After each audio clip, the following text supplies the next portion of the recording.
Si è corso subito ai ripari? Sì. Proprio così il commissario dell'ASP di Agrigento torna sui suoi passi. Il caso riguarda la delibera relativa al concorso per il conferimento di supplenze e incarichi. Nel bando per la selezione era stato inserito anche il colloquio orale e per questo subito bollato come illegittimo da CGIL. Un vero e proprio polverone quello sollevato dal sindacato, ripreso e rilanciato poi politicamente dal capogruppo dell'UDC all'Ars Giulia Adamo, ma Salvatore Messina mette le mani avanti.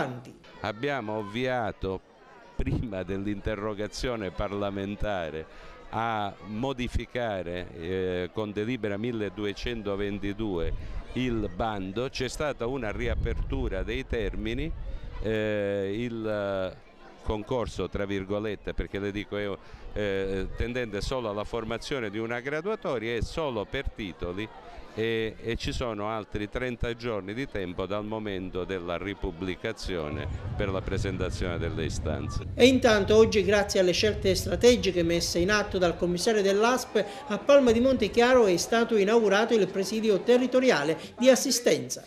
Oggi si consuma un episodio di ordinaria normalità.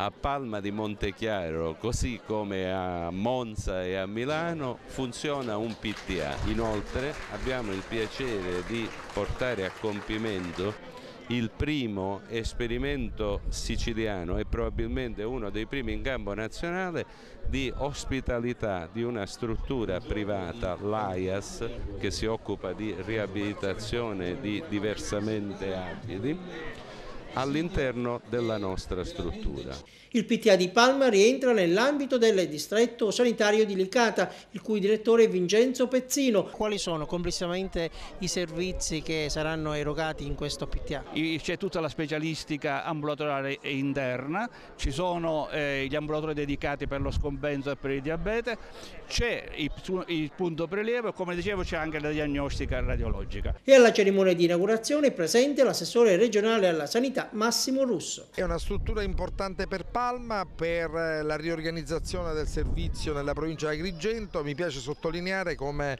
noi facciamo sempre seguire alle parole i fatti. Una bella giornata per la comunità palmense, che avrà modo di verificare la bontà della riorganizzazione del sistema sanitario, un esempio virtuoso di integrazione tra i vari settori della sanità, di medicina generale, gli specialisti, la medicina diagnostica, i servizi che supporteranno il fabbisogno di questa comunità, e lì troveranno puntuale risposta.